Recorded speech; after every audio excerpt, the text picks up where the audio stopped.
ভর দুপুরে উঠলো বাইক। কোথায় যাব ঠিক নাই, উঠে পড়লাম ট্রেনে, চলে আসলাম মাঝদিয়া। স্টেশন থেকে বেরিয়েই টোটো পাওয়া যায়।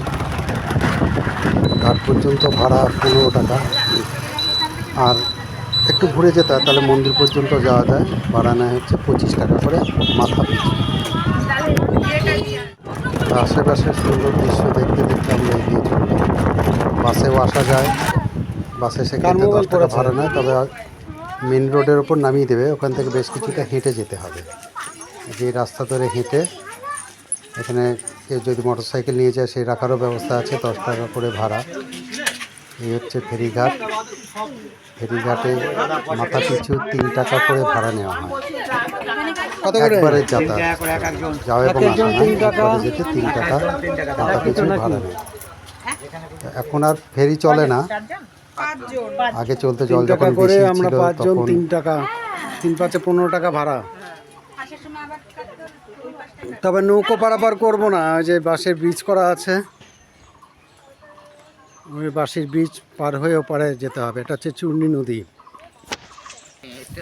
আমরা পুরোনো দিনের সিনেমায় এরকম বাঁশের সাঁকো দেখেছি, এখানে আসলে সেটা দেখা যাবে। এই বাঁশের সাঁকো করে উপর দিয়ে হেঁটে যেতে হবে ওপারে। এই চূর্ণী নদী বয়ে চলেছে, পাশে মনোরম দৃশ্য, ফুলু ফুলু বেগে নদী এগিয়ে চলেছে। এই হচ্ছে চূর্ণী নদী, সুন্দর দৃশ্য, ভালো লাগবে। একটা প্রশাখা নদী, অবশ্যই ভালো লাগবে। স্রোতও রয়েছে, তাই হাঁটার বেগটা একটু কমিয়ে দিয়েছিলাম, আস্তে আস্তে হেঁটে হেঁটে ওপারের দিকে যাচ্ছিলাম। এই কাঠের সেতু পার হয়ে এই নেমে আমরা এবার এসে পৌঁছেছি নদীর এপারে।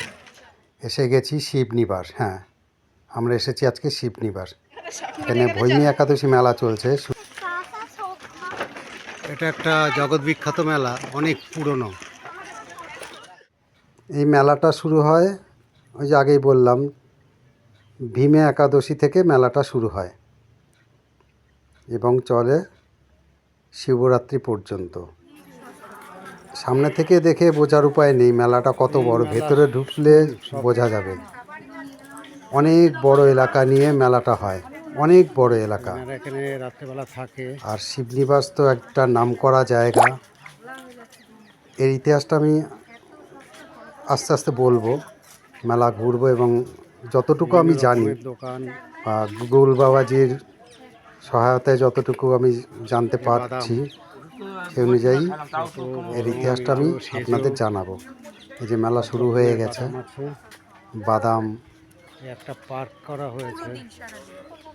এপাশে হচ্ছে একটা পার্ক আছে, 30 টাকা এন্ট্রি। মোটর সাইকেল রাখার জায়গা আছে 10 টাকা করে। এই পাশের কাজ নিজে হাতে এই যে তৈরি করছে, খুব সুন্দর, খুব সুন্দর হাতের কাজ। বাঁশের ফুল, বাঁশের বেতে, কুলো সব তৈরি করে এখানে বিক্রি করা হয়।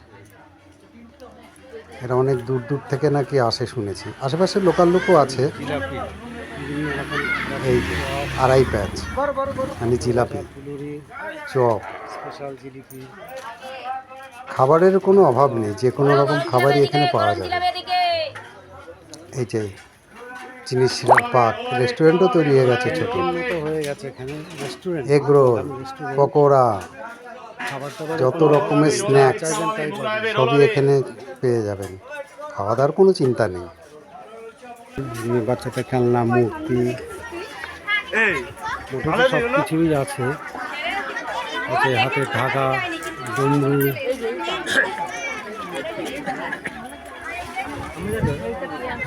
মেয়েদের সাজের জিনিস, কসমেটিক্স,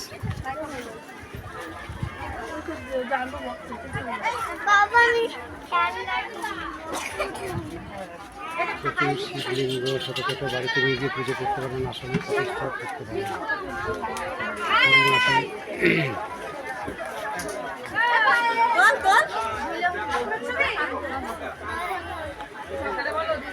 এই মন্দির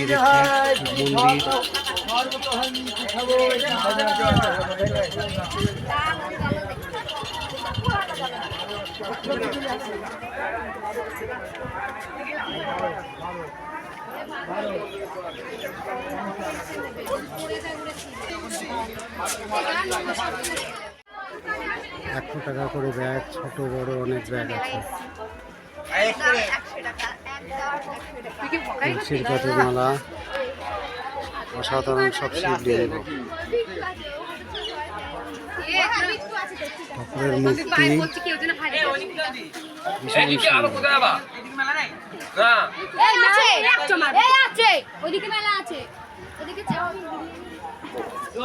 ফুচকা ঘুগনি থাকবে না, এটা তো হয় না, এটা হচ্ছে ঘুগনি। খেলনা, শঙ্খ, কত শিবলিঙ্গ, ফল, করতাল, ডমরু, কি নেই মেলা সবই আছে।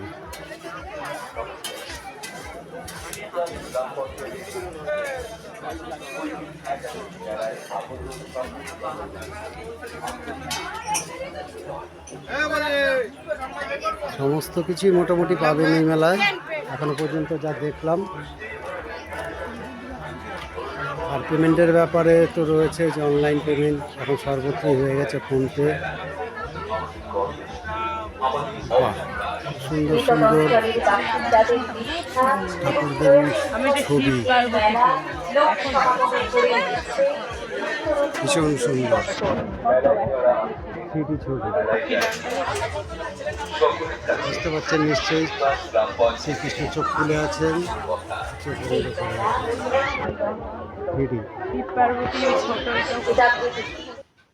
এটি হচ্ছে মূল মন্দির। তো এর ইতিহাসটা একটু বলি। পশ্চিমবঙ্গের নদিয়া জেলার কৃষ্ণগঞ্জের চূর্ণী নদীর তীরে অবস্থিত এই শিবনিবাস মন্দিরটি। আনুমানিক 1754 থেকে 1762 খ্রিস্টাব্দের মধ্যে নদিয়ার রাজা কৃষ্ণচন্দ্র রায় এই মন্দিরটি প্রতিষ্ঠা করেন। এই মন্দির প্রতিষ্ঠার কারণ আছে। তো কারণটা হলো, মহারাজা কৃষ্ণচন্দ্র রায় স্বপ্নে মহাদেবের আদেশ পেয়ে কাশী থেকে রাজধানী স্থানান্তরের উদ্দেশ্য এবং দেওয়ান রঘুনন্দন মিত্রের পরামর্শে চূর্ণী নদীর তীরে এই মন্দির ও নতুন বসতি গড়ে তোলেন। এই মন্দিরের যে শিবলিঙ্গটি রয়েছে, এই শিবলিঙ্গটির উচ্চতা 9 ফুট 9 ইঞ্চি এবং ধরা হয় এটি এশিয়ার দ্বিতীয় বৃহত্তম শিবলিঙ্গ। মূল মন্দিরটি এখানকার স্থানীয়রা রাজরাজেশ্বর মন্দির নামে উল্লেখ করে থাকেন, যেটি 1754 খ্রিস্টাব্দে নির্মিত হয়েছে। এছাড়া আরও দুটো মন্দির রয়েছে, একটি 1762 খ্রিস্টাব্দে নির্মিত এবং অন্যটি রাজেশ্বরী দেবীর উদ্দেশ্যে তৈরি হয়েছে। এটি মূলত শিবের নামে প্রতিষ্ঠিত একটি ঐতিহাসিক স্থান।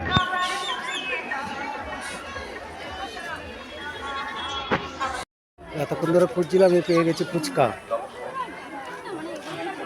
ফুচকা ছাড়া মেলা একদম অসম্পূর্ণ। বাহ, কত সুন্দর সুন্দর গাছ, যদি এগুলো অরিজিনাল নয়, প্লাস্টিকের আর্টিফিশিয়াল, তা খুব সুন্দর লাগছে। খুব সুন্দর গাছ,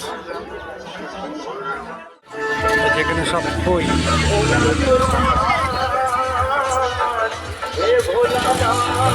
এগুলো কি খই কাকা?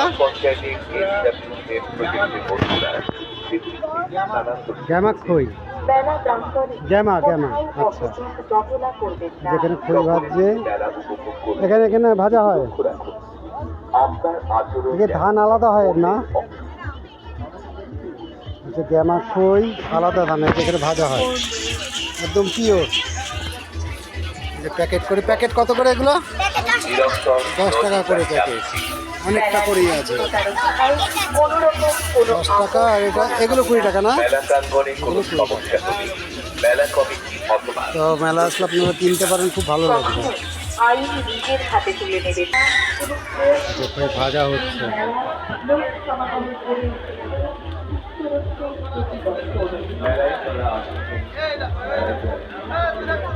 ধানগুলো ওখানে সুন্দর করে ভাজা হচ্ছে।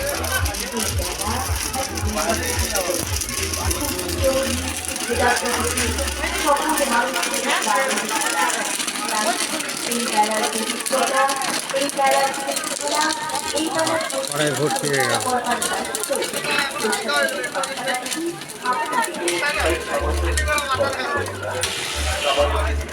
হচ্ছে গ্রাম বাংলার মেলার মজা। তো শহরে দেখি সব বই বিক্রি হচ্ছে, কিন্তু কী করে ভাজা হয় সেটা গ্রামে না আসলে দেখা যায়। লোকমুখে শোনা যায় এখানে আগে মাটি খুঁড়লেই নাকি বিভিন্ন আকৃতির বিভিন্ন আকারের শিবলিঙ্গ পাওয়া যেত। জমিতে লাঙল দেওয়ার সময় বা নদীর পাড়ে কাদা খরার সময় অনেক শিবলিঙ্গ পাওয়া গেছে এখানে, বিভিন্ন আকৃতির, ছোট থেকে বড় পর্যন্ত। সত্যি এটি একটি অলৌকিক ঘটনা। এর কোনো সদুত্তর পাওয়া যায়নি। কেউ সে উত্তর এখনও খুঁজে পায়নি যে এত শিবলিঙ্গ এই অঞ্চলে কোথা থেকে আসলো এবং কেনই বা সেগুলো মাটির তলায় চলে গেছে।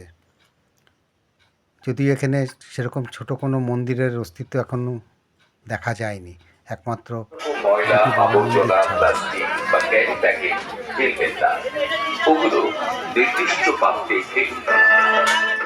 গোপালের বসার আসন, গোপালের সাজ পোশাক, এবং সবথেকে সুন্দর হচ্ছে যে গোপালের বিছানা মশারি দিয়ে, খুব সুন্দর। দেখা যাচ্ছে বাদাম। বাদাম তো আমরা সবাই খেয়েছি খোসা ছাড়িয়ে, খোসা দিয়ে, কিন্তু ভাজা দেখিনি। এই যে বাদাম ভাজা হচ্ছে। কালো বালি কাকা, বালির মধ্যে বাদাম ভাজা হয়। হ্যাঁ, আগুনে পুরো কালো হয়ে যাচ্ছে। আচ্ছা, এই বালি আগুনে পুড়ে কালো হয়ে যাচ্ছে, তারপর তার মধ্যে বাদাম ভাজা হচ্ছে।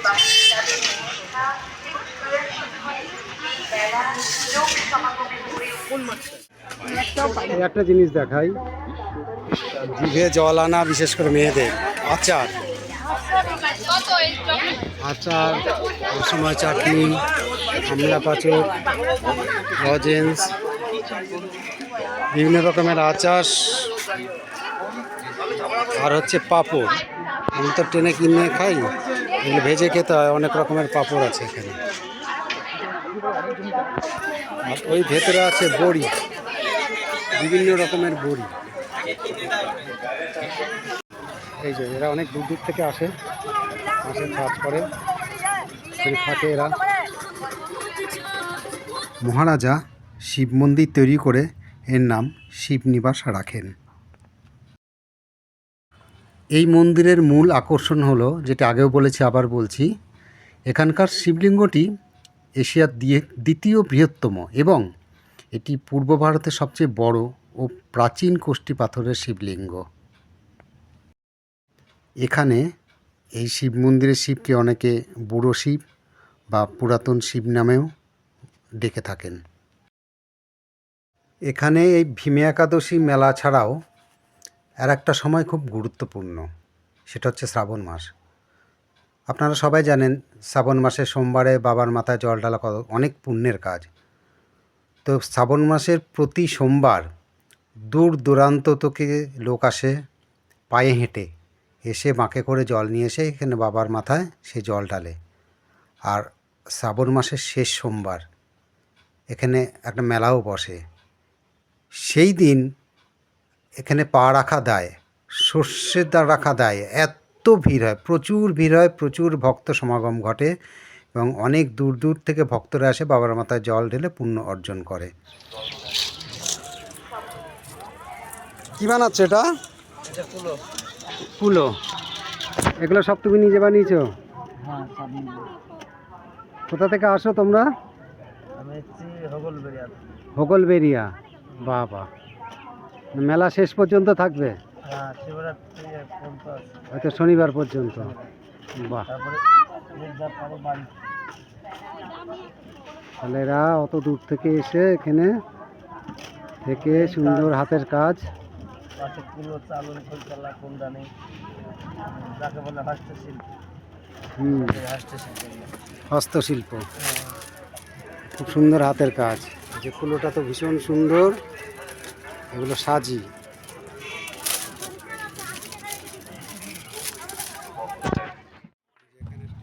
এই মন্দিরগুলোর গঠনশৈলী বাংলা ধারার, যা চূর্ণী নদীর পাশে কঙ্কনাকৃতির পরীক্ষা দিয়ে সুরক্ষিত ছিল।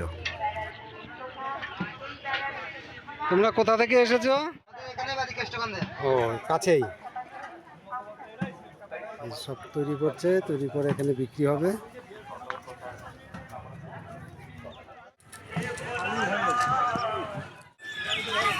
এখানে খাট তৈরি হয়ে বিক্রি হচ্ছে। বললাম না, এই মেলা সব পাওয়া যায়, সমস্ত কিছু। এগুলো কিসের তৈরি গো? বেত, বেতের তৈরি, বেতের তৈরি ধামা সাজিয়ে। টাকা বেশি দাও নিয়ে যাও, ভালো ভালো বউ কার টানবে আর আবার পাবা। মন্দিরের পাশের রাস্তা দিয়ে সোজা এগিয়ে গেলে ডান দিকে একটি সুন্দর মায়ের মন্দির দেখা যায়। মায়ের মূর্তিটি দেখে মনে হলো মা ভবতারিণীর মন্দির সম্ভবত। খুব সুন্দর মূর্তিটি, দেখলে মন জুড়িয়ে যায়।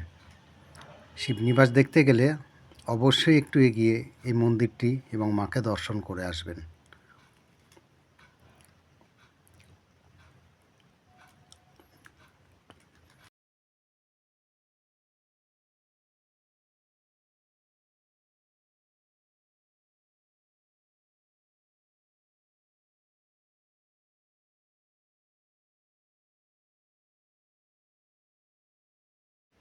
আরেকটু এগিয়ে হঠাৎ করে একটি পুরনো মন্দির চোখে পড়ল, যার পাশের গাছটি দেখে মন ভরে গেল। এত পুরনো একটি গাছ মন্দিরের পাঁচিলকে আঁকড়ে ধরে রেখেছে এবং শিকড়গুলো বেরিয়ে আছে, দেখেই বোঝা যায় কত পুরনো এই গাছটি। তবে একটি অবাক করার বিষয়, গাছটিতে ডালে প্রচুর পরিমাণে অর্কিড গাছ হয়ে রয়েছে, প্রচুর পরিমাণে, যেটা গাছের বৈশিষ্ট্যটাই পুরোপুরি পাল্টে দিয়েছে। তো চিন্তা করুন, এই অর্কিড ফুলগুলো যখন ফুটবে কি অপরূপ একটি দৃশ্য, মনোরম দৃশ্য তৈরি হবে। অনেক কষ্টে মন্দিরের চারপাশে একটু হেঁটে ঘুরে দেখে ভেতরের মূর্তিটি দেখার চেষ্টা করেছিলাম। বুঝতে পারিনি, সম্ভবত মূর্তিটি পাথরের তৈরি, কিন্তু কোন দেব বা কোন দেবীর মূর্তি সেটা বুঝে উঠতে পারিনি। পাশাপাশি কাউকে পেলামও না যাকে জিজ্ঞাসা করব যে এই মন্দিরটি কিসের মন্দির বা কোন দেবতা বা কোন দেবীর মূর্তি এটি। তবে একটা আলাদা নীরবতা, একটা আলাদা শান্তি এই মন্দিরে বসবাস করছে, গেলে মনটা ভালো লাগবে। ওই যে দেওয়ালের গায়ে ছোট ছোট কোঠর রয়েছে না, বুঝতে পারছেন কতটা আমি জানি না, প্রত্যেকটা কোঠরে টিয়া পাখি আসে, টিয়া পাখির বাসায় ওই একটা এসে বসলাম। এই মন্দির এবং পাশের মন্দিরটিতেও ওরা থাকে, এই যে দেখা যাচ্ছে। শিবনিবাসের মূল মন্দিরের পাশেই আরও একটি মন্দির আছে, সেটা হচ্ছে রামসীতার মন্দির। এই মন্দিরে ওই সমসাময়িক কালে অর্থাৎ 1754 সালে মহারাজ কৃষ্ণচন্দ্র রায় প্রতিষ্ঠা করেছিলেন। কথিত আছে প্রথমে রামসীতার মূর্তিটি সোনার মূর্তি ছিল এবং মহারাজ কৃষ্ণচন্দ্র এখানে পুজো করতে আসতেন। পাশেই সেই পুজোর জন্য যে ভোগ রান্না হয় তার জন্য ঘর তৈরি করে দিয়েছিলেন। এখানে রাম, সীতা এবং হনুমানজির মূর্তি মন্দিরের ভেতরে বর্তমান রয়েছে। এই মন্দিরটি সারাদিনই প্রায় খোলা থাকে, সকাল 8টার থেকে এখানে পুজো দেওয়া শুরু হয়। তো বাবা ভোলানাথকে পুজো দেওয়ার পরে অবশ্যই এই মন্দিরে পুজো দিয়ে আসবেন এবং এটি খুবই জাগ্রত একটি মন্দির। মন ভালো করা একটি মন্দির, যেখানে মূর্তি দেখে সত্যি মন ভরে যাবে। এখন অবশ্য সেই সোনার মূর্তিটি নেই, সেটি চুরি হয়ে গেছে। তার জায়গায় একটি কোষ্ঠী পাথরের মূর্তি প্রতিষ্ঠা করে তাকে নিত্য পুজো করা হচ্ছে। মন্দিরের নিয়মাবলীটি একটু দেখে নেবেন।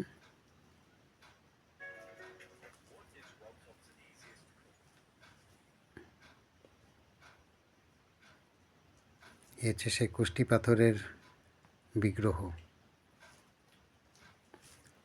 আজ এটুকুই, পরের ভিডিওতে আবার ফিরে আসব।